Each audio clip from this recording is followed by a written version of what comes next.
இந்திய ராணுவத்தை பாராட்டி பாஜக தேசிய கொடி ஊர்வலம். மாநில தகுதிக்காக போராடும் சட்டமன்ற உறுப்பினர் நேரு தலைமையிலான பொதுநல அமைப்புகளின் உழைப்பை ஏளனம் செய்வதா? பொதுநல அமைப்புகள் கண்டனம். சைபர் கிரைம் அவசர எண்ணில் பேசி பானிபூரி சாக்லேட் கேட்ட சிறுவர். பாகிஸ்தானுக்கு எதிரான போரில் சிறப்பாக செயல்பட்ட இந்திய ராணுவத்தை பாராட்டி புதுவை பாஜக சார்பில் மாநில தலைவர் செல்வகணபதி எம்பி தலைமையில் தேசிய கொடி ஊர்வலம் நடைபெற்றது. பழைய பேருந்து நிலையம் அருகே துவங்கிய ஊர்வலத்திற்கு பாஜக மாநில தலைவர் செல்வகணபதி எம்பி தலைமை தாங்கினார். அமைச்சர்கள் நமச்சிவாயம், சாய் சரவணகுமார், சட்டமன்ற உறுப்பினர்கள் கல்யாண சுந்தரம், ராமலிங்கம், அசோக் பாபு, நிர்வாகிகள் வெற்றி செல்வம், சரவணன் உட்பட பலர் பங்கேற்றனர். ஊர்வலம் அண்ணா சாலை வழியாக சென்று அஜந்தா சிக்னல் அருகே முடிவடைந்தது. பின்னர் அமைச்சர் நமச்சிவாயம் கூறுகையில், காஷ்மீர் பல்காம் பகுதியில் பொதுமக்களை சுட்டுக் கொன்ற தீவிரவாதிகள் செயலை கண்டிக்கும் விதமாக பிரதமர் மோடி ஆபரேஷன் சிந்தூர் திட்டத்தை ஆரம்பித்து தீவிரவாத அமைப்புகள் மீது தாக்குதல் நடத்தி அடியோடு அடித்துள்ளார். இந்த மகத்தான பணியை இந்திய ராணுவ வீரர்கள் மிக சிறப்பாக செய்து முடித்தனர். பிரதமர் எந்த நாட்டின் மிரட்டலுக்கும் அடிபணிபவர் இல்லை. 2 தினங்களுக்கு முன்பு பிரதமர் பஞ்சாப் விமான தளத்திற்கு சென்று ராணுவ வீரர்களுடன் கலந்துரையாடினார். அதில் எந்தவித தாக்குதலுக்கும் அணு ஆயுதங்களுக்கும் அஞ்ச மாட்டோம், தாக்குதலை எதிர்கொள்ளவும் பதிலடி கொடுக்கவும் தயாராக இருக்கின்றோம் என்றார். புதுச்சேரி ராணுவ வீரர்களுக்கான அனைத்து சலுகைகளும் துறையின் மூலம் வழங்கப்படுகிறது. துணை ராணுவத்தினருக்கும் சலுகைகள் வழங்க நடவடிக்கை எடுக்கப்படும் என்றார். அரசியல் உயரிய நோக்கத்தில் தொடர்ந்து பாடுபட்டு வரும் பொதுநல அமைப்பு தலைவர்களின் உழைப்பை இழிவுபடுத்துவதென்பது பேராசிரியர் ராமதாசு தன்னைத்தானே விமர்சிக்கும் நிலைக்கு ஒப்பானதாகும் என தமிழர் களம் ஒருங்கிணைப்பாளர் அழகர் விமர்சித்துள்ளார். புதுச்சேரியில் செய்தியாளர்களை சந்தித்த தமிழர் களம் ஒருங்கிணைப்பாளர் அழகர், புதுச்சேரி மக்கள் முன்னேற்ற கழகத்தின் தலைவர் முன்னாள் நாடாளுமன்ற உறுப்பினர் பேராசிரியர் ராமதாஸ் மாநில தகுதிக்காக போராடக்கூடிய சட்டமன்ற உறுப்பினர் நேரு தலைமையிலான பொதுநல அமைப்புகள் கடின உழைப்பை கிண்டல் மற்றும் விமர்சனம் செய்யும் விதமாக ஊடகங்களில் செய்து விடுத்துள்ளது என்பது வியப்பளிக்கிறது. பேராசிரியர் ராமதாஸ் மீது நாங்கள் வெகுமதிப்பு வைத்திருந்தோம். அவர் அரசியல் அனுபவம், அவர் வகித்த பதவிகள், அதன் மூலம் அவர் செய்த பணிகள் அனைத்தையும் நாங்கள் மதிக்கின்றோம். பொதுநல அமைப்புகள் ஒருங்கிணைந்து தனி மாநில தகுதி போராட்டக் குழுவை ஒருங்கிணைத்த பொழுது பேராசிரியர் ராமதாஸை நேரில் சந்தித்து அவருடைய அனுபவம் மிக்க கருத்துக்களை கேட்டறிந்துதான் நாங்கள் செயல்பட்டு வருகிறோம். இதன் தொடர்ச்சியாகத்தான் காரைக்கால், புதுவை பகுதியில் தொடர்ந்து கலந்தாய்வு கூட்டம் நடத்தி போராட்டத்தை எப்படி முன்னெடுப்பது, அதை தலைநகர் டெல்லி வரை கொண்டு சென்று ஒன்றிய அரசை எப்படி வலியுறுத்துவது என்று திட்டமிட்டுள்ளோம். அதற்கான நிதியினை யாரிடமும் கையேந்தாமல் அவரவர் சொந்த செலவில் பொதுநல அமைப்புகளின் ஒழிப்பை மட்டும் களப்பணியாற்றி வருகிறோம். போராட்ட களத்தில் இருப்பவர்கள் சுயநலமில்லாமல் தன் குடும்பத்திற்கு கூட நேரத்தை செலவிட முடியாமல் மாநில உரிமையை பெற வேண்டும் என்ற அரசியல் உயரிய நோக்கத்தில் தொடர்ந்து பாடுபட்டு வரும் பொழுது பொதுநல அமைப்பு தலைவர்களின் உழைப்பை இழிவுபடுத்துவது என்பது பேராசிரியர் ராமதாஸ் தன்னை தானே விமர்சிக்கும் நிலைக்கு ஒப்பானதாகும். மாநில தகுதி விஷயத்தில் புதுச்சேரியில் உள்ள அனைத்து கட்சிகளும் எந்த மாறுபட்ட கருத்துமின்றி 1987 முதல் 2025 வரை 16 முறை புதுச்சேரிக்கு தனி மாநில தகுதி வேண்டி சட்டமன்றத்தில் தீர்மானம் நிறைவேற்றப்பட்டுள்ளது. புதுச்சேரிக்கு மாநில தகுதி தேவையை பேராசிரியர் நன்கு உணர்ந்தவர். அதற்காக பலமுறை நாடாளுமன்றத்தில் பேசியதுடன் அவரே பல அறிக்கைகளை கொடுத்திருக்கிறார். அதை மக்கள் போராட்டமாக எடுத்து செல்ல அவரால் முடியவில்லை. தன்னுடைய இயலாமையை ஒப்புக்கொள்வதுடன் முதல்வர் ரங்கசாமி மீதான வெறுப்பை உமிழ்வதற்கு பொதுநல அமைப்புகளின் உழைப்பை கொச்சைப்படுத்தி ஏளனம் செய்து அவர் அனுபவம் மிக்க பொது வாழ்க்கைக்கு இது அழகல்ல. பொதுநல அமைப்புகள் தொடர்ந்து அரசு செய்யும் தவறுகளை சுட்டிக்காட்டி பல கட்ட போராட்டங்களை அரசுக்கு எதிராக செய்து வருகிறோம். அதற்காக சட்டமன்ற உறுப்பினர் உட்பட பொதுநல அமைப்பு தலைவர்கள் மீது பல்வேறு வழக்குகளையும் சந்தித்து வருகிறோம். நாங்கள் யாருக்கும் ஆதரவாளர்கள் அல்ல. எங்கள் நோக்கம் தனி மாநில தகுதி பெற வேண்டும் என்பதே ஆகும். அதற்கு அனைவரையும் ஒருங்கிணைக்க வேண்டும், அவர்களிடம் கையொப்பம் பெற்று ஒன்றிய அரசை வலியுறுத்த வேண்டும் என்பதே தங்கள் நோக்கம் என தெரிவித்தனர். புதுச்சேரி சைபர் கிரைம் காவல் நிலையத்தை தொடர்பு கொண்டு பானிபூரி சாக்லேட் கேட்டு தொந்தரவு செய்த சிறுவனின் பெற்றோர் மற்றும் உறவினரை போலீசார் எச்சரித்தனர். புதுச்சேரி சைபர் கிரைம் போலீஸ் நிலையத்தின் இலவச தொலைபேசி எண் 1930 கடந்த 2 நாட்களாக தொடர்பு கொண்ட ஒருவர் பானிபூரி சாக்லேட் வேண்டுமென தொந்தரவு கொடுத்து வந்தார். சைபர் கிரைம் போலீசார் நேற்று அந்த தொடர்பு கொண்ட எண் மூலம் அவரது வீட்டை கண்டுபிடித்து அங்கு சென்று விசாரித்தனர். அதில் சைபர் கிரைம் போலீஸ் நிலையத்திற்கு போன் செய்து பானிபூரி மற்றும் சாக்லேட் கேட்டது. 7 வயது சிறுவன் என்பதும் பள்ளி விடுமுறையால் தமிழகம் சிவகங்கை மாவட்டத்திலிருந்து புதுச்சேரியில் உள்ள உறவினர் வீட்டிற்கு வந்துள்ளதும் தெரியவந்தது. இதையடுத்து சைபர் கிரைம் போலீசார் SP பாஸ்கரன் மற்றும் இன்ஸ்பெக்டர்கள் தியாகராஜன், கீர்த்தி மற்றும் போலீசார் அச்சிறுவனிடம் எப்படி உனக்கு 1930 என்ற எண் தெரியும் என கேட்டார். சிறுவன் தனது அம்மாவிற்கு போன் செய்த பொழுது அவசர உதவிக்கு 1930 என்ற எண்ணிற்கு அடையுங்கள் என காவலர் டியூனில் வந்ததை தவறாக புரிந்து கொண்டு சைபர் கிரைம் காவல் நிலையத்திற்கு போன் செய்து பானிபூரி சாக்லேட் கேட்டது தெரிய வந்தது.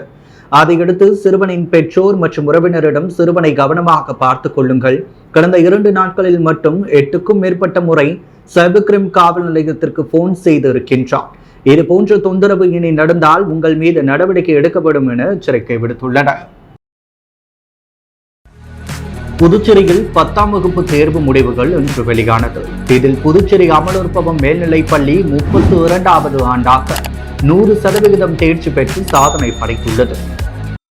புதுவையில் 10ஆம் வகுப்பு தேர்வு முடிவுகள் இன்று வெளியானது. இதில் புதுச்சேரி அமலோற்பவம் மேல்நிலைப் பள்ளி 32வது ஆண்டாக 100% தேர்ச்சி பெற்று சாதனை படைத்துள்ளது. இப்பள்ளியில் தேர்வெழுதிய 678 பேரில் அனைவரும் தேர்ச்சி அடைந்துள்ளனர். 500க்கு 496 மதிப்பெண்கள் பெற்று குமரன் என்ற மாணவனும் சின்மதி என்ற மாணவியும் முதலிடத்தை பிடித்துள்ளனர். 493 மதிப்பெண்கள் எடுத்த பூமிகா 2ஆம் இடத்தையும் 491 மதிப்பெண்கள் எடுத்த பூஜா 3ஆம் இடத்தையும் பிடித்துள்ளார். முதலிடம் பெற்றவருக்கு 4 கிராம் தங்க நாணயமும், 2ஆம் இடம் பிடித்த மாணவருக்கு 2 கிராம் தங்க நாணயமும், 3ஆம் இடம் பிடித்த மாணவிக்கு 1 கிராம் தங்க நாணயத்தையும் அமலோற்பவம் பள்ளியின் தாளாளரும் முதுநிலை முதல்வருமான லூர்துசாமி வழங்கி பாராட்டு தெரிவித்தார். இப்பள்ளிகள் 502 மாணவர்கள் 75% மேலும் 152 மாணவர்கள் முதல் வகுப்பிலும், 6 மாணவர்கள் 490 மதிப்புகளும், மேலும் 27 மாணவர்கள் 489 மதிப்பெண்களும் பெற்றுள்ளனர். சாதனை படைத்த மாணவர்களை பள்ளியின் முதல்வர் பிரிட்டோ மற்றும் ஆசிரியர்கள் பாராட்டினர். INTUC தலைவர் ரவிச்சந்திரனின் 4ஆம் ஆண்டு நினைவஞ்சலி செலுத்தப்பட்டு அன்னதானம் வழங்கப்பட்டது. புதுவையில் மறைந்த புதுச்சேரி INTUC தலைவர் ரவிச்சந்திரனின் 4ஆம் ஆண்டு நினைவஞ்சலி அனுசரிக்கப்பட்டது. இதையொட்டி முதலியார்பேட்டை உடந்தை கீரப்பாளையத்தில் உள்ள சக்திவேல் பரமானந்த சுவாமிக்கு அபிஷேக ஆராதனை செய்யப்பட்டு சிற்றுண்டி வழங்கப்பட்டது. மாநில INTUC தலைமை அலுவலகத்தில் நடந்த நினைவஞ்சலி அனுசரிப்பு நிகழ்ச்சிகள் ரவிச்சந்திரன் உருவப்படத்திற்கு மலரஞ்சலி செலுத்தப்பட்டது. பாரதிதாசன் மகளிர் கல்லூரி எதிரில் நீர்மோர் வழங்கி அன்னதானம் வழங்கப்பட்டது. 11:30 மணிக்கு உழவர்கரை நகராட்சி அலுவலகம் அருகில் அன்னதானம் வழங்கப்பட்டது. நிகழ்ச்சியில் மாநில காங்கிரஸ் தலைவர் வைத்திலிங்கம் MP, முன்னாள் முதல்வர் நாராயணசாமி, அமைச்சர் லட்சுமி நாராயணன், முன்னாள் அமைச்சர் கந்தசாமி, முன்னாள் அரசு குருடா அனந்தராமன், சட்டமன்ற உறுப்பினர் நேரு, காங்கிரஸ் நிர்வாகிகள் சங்கர், ராஜாராம், தனுசு, குமரன், உதயகுமார், சத்யா, ஜெரால்ட், செந்தில், மாநில INTUC நிர்வாகிகள் சொக்கலிங்கம், மலர் மன்னன் உட்பட பலர் மரியாதை செலுத்தினர். தமிழக முதல்வர் MK ஸ்டாலின் பிறந்த நாள் மற்றும் புதுச்சேரி கதிர்காமம் தொகுதி செயலாளர் வடிவேலு பிறந்தநாள் விழாவையொட்டி 1000 பெண்களுக்கு தள்ளுவண்டி, தையல் இயந்திரம், புடவை உள்ளிட்ட நலத்திட்ட உதவிகள் வழங்கப்பட்டது. தமிழக முதல்வர் MK ஸ்டாலின் பிறந்த நாளையொட்டி புதுச்சேரி சட்டமன்ற எதிர்க்கட்சித் தலைவர் சிவா அறிவுறுத்தலின்படி கதிர்காமம் தொகுதியில் தொகுதி கழக செயலாளர் வடிவேலு பிறந்தநாள் விழாவையொட்டி ஏழை எளிய மக்களுக்கு நலத்திட்ட உதவிகள் வழங்கும் விழா நடைபெற்றது. வழுதாவூர் சாலையில் உள்ள தனியார் திருமண மண்டபத்தில் நடைபெற்ற நிகழ்ச்சிகள் அவைத்தலைவர் SP சிவகுமார், சட்டமன்ற உறுப்பினர்கள் அனிபால் கண்ணடி, சம்பத் ஆகியோர் கலந்து கொண்டனர். 1000 மகளிருக்கு தையல் இயந்திரம், நடைபாதை வியாபாரிகளுக்கு தள்ளுவண்டி, புடவை உள்ளிட்ட நலத்திட்ட உதவிகள் வழங்கப்பட்டதை தொடர்ந்து பொதுமக்கள் அனைவருக்கும் சமபந்தி விருந்து அளிக்கப்பட்டது. இந்த நிகழ்ச்சியில் தொகுதி கழகம் மற்றும் மாநில கழக நிர்வாகிகள் ஏராளமானோர் கலந்து கொண்டனர். புதுச்சேரி ஆல்பா பள்ளி 25 ஆண்டுகளாக 10ஆம் வகுப்பு பொதுத் தேர்வில் 100 விழுக்காடு தேர்ச்சி பெற்று சாதனை படைத்து வருகிறது. 100% தேர்ச்சி என்பது 26 ஆண்டுகளாக ஆல்பா பள்ளி சாதனையாகும். 10ஆம் வகுப்பு தேர்வில் ஆல்பா பள்ளி மாணவர்கள் யுகேஷ்குமார் 496 மதிப்பெண் பெற்று மாநிலத்தில் 2ஆம் இடத்தையும் பள்ளி அளவில் முதலிடத்தையும் பெற்றுள்ளார். சுமனேஷ் 495 மற்றும் பாத்திமா அக்ஷா 495 மதிப்பெண் பெற்று மாநிலத்தில் 3ஆம் இடத்தையும் பள்ளி அளவில் 2ஆம் இடத்தையும் பெற்றுள்ளனர். மேலும் 13 மாணவ மாணவியர் 480க்கும் மேல் மதிப்பெண் பெற்றுள்ளனர். 37 மாணவ மாணவியர் 450க்கு மேல் மதிப்பெண் பெற்று அசத்தி உள்ளனர். யுகேஷ் குமார், சுமனேஷ், பாத்திமா, அக்ஷா மற்றும் ஹேமகுலா ஆகியோர் 4 மாணவர்களும் 3 பாடங்களில் 100க்கு 100 மதிப்பெண்கள் பெற்றுள்ளனர். முதல் 3 மதிப்பெண்கள் பெற்ற மாணவர்களை ஆல்பா கல்வி நிறுவனங்களின் இயக்குநர் தனத்தியாகு பொன்னாடை போர்த்தியும் மலர் கொத்து கொடுத்தும் இனிப்புகள் வழங்கியும் பாராட்டினார். மகளிர் மற்றும் குழந்தைகள் மேம்பாட்டுத்துறை சார்பில் புதுச்சேரியை சேர்ந்த 114 பயனாளிகளுக்கு மாதாந்திர உதவித்தொகை பெறும் ஆணையை செல்வகணபதி எம்பி வழங்கினார். புதுவை அரசு மகளிர் மற்றும் குழந்தைகள் மேம்பாட்டுத்துறை சார்பில் புதுவையை சார்ந்த முதியோர், விதவை, கணவரால் கைவிடப்பட்டவர், முதற்கன்னிகள் ஆகியோருக்கு உதவித்தொகை வழங்கும் விழா புதுவை பாராளுமன்ற மாநிலங்களவை உறுப்பினர் அலுவலகத்தில் நடைபெற்றது. இந்த விழாவில் புதுச்சேரி பாராளுமன்ற மாநிலங்களவை உறுப்பினரும் பாரதிய ஜனதா கட்சியின் மாநில தலைவருமான செல்வகணபதி கலந்து கொண்டு 114 பயனாளிகளுக்கு மாதாந்திர உதவித்தொகை பெறும் ஆணையை வழங்கினார். விழாவில் துறை அதிகாரிகள், அலுவலக ஊழியர்கள், பாஜக நிர்வாகிகள் உட்பட பொதுமக்கள் திரளாக கலந்து கொண்டனர். தேசிய டெங்கு தினத்தை முன்னிட்டு நடைபெற்ற விழிப்புணர்வு நிகழ்ச்சியில் மதர் தெரேசா சுகாதார கல்வி நிறுவன மாணவர்கள் டெங்கு கொசு வேடமிட்டு பொதுமக்களுக்கு விழிப்புணர்வு ஏற்படுத்தினர். தேசிய டெங்கு தினத்தையொட்டி தேசிய கொசு மற்றும் பூச்சிவழி நோய்கள் தடுப்பு திட்டத்தின் கீழ் காரைக்கால் சுகாதாரத்துறையின் சார்பில் விழிப்புணர்வு நிகழ்ச்சி நடைபெற்றது. இந்நிகழ்ச்சி துணை இயக்குனர் தடுப்பூசி பிரிவு டாக்டர் சிவராஜ் தலைமையில் உறுதிமொழி ஏற்பு நிகழ்வுடன் துவங்கப்பட்டது. சுகாதாரத்துறை அலுவலர்கள், மாணவர்கள், பொதுமக்கள் அனைவரும் உறுதிமொழி எடுத்துக் கொண்டனர். திட்ட ஒருங்கிணைப்பாளர் தேனாம்பிகை டெங்கு நோயின் தாக்கங்கள், பரவும் வழிகள், தடுப்பு நடவடிக்கைகள் குறித்து விரிவாக விளக்கினார். இதையடுத்து பொதுமக்களிடையே விழிப்புணர்வு துண்டு பிரசுரம் வழங்கப்பட்டது. இந்த நிகழ்ச்சி உலக சுகாதார அமைப்பின் 2025 ஆண்டிற்கான கருப்பொருள் முன்கூட்டியே செயல்படுங்கள், டெங்கு தடையிடுங்கள், சுத்தமான சுற்றுப்புறம், ஆரோக்கியமான வாழ்வு என்ற கருத்தை மையமாக கொண்டு முன்னெடுக்கப்பட்டது. மேலும் இந்த டெங்கு விழிப்புணர்வு நிகழ்ச்சிகள் கேள்விகளுக்கு பதிலளித்து மக்களுக்கு நோய் தடுப்பு அறிவை பரப்பினர். அந்த விழிப்புணர்வு நிகழ்வில் உதவி செவிலியர்கள், ஆஷா ஊழியர்கள், சுகாதார உதவியாளர்கள், ஆய்வாளர்கள், தொழில்நுட்ப உதவியாளர்கள் மற்றும் மாணவர்கள் என பலர் கலந்து கொண்டனர். இந்நிகழ்ச்சிக்கான ஏற்பாடுகளை நந்தகுமார், தொழில்நுட்ப உதவியாளர், சிறப்பாக செய்திருந்தார். பழனிராஜ், தொழில்நுட்ப உதவியாளர், நன்றி கூறினார்.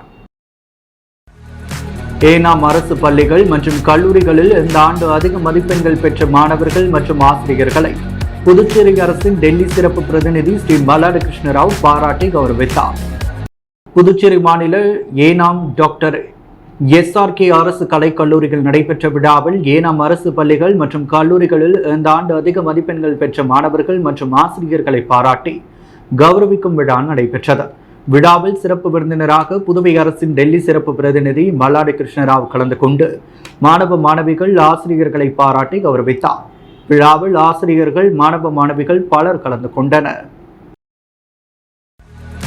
புதுச்சேரியில் உள்ள பழங்குடியின மக்களை ST பிரிவுகளில் சேர்க்க வேண்டும், இல்லை என்றால் எதிர்வரும் சட்டமன்ற தேர்தலை புறக்கணிப்போம் என பழங்குடியினர் கூட்டமைப்பு அரசுக்கு எச்சரிக்கை விடுத்துள்ளது.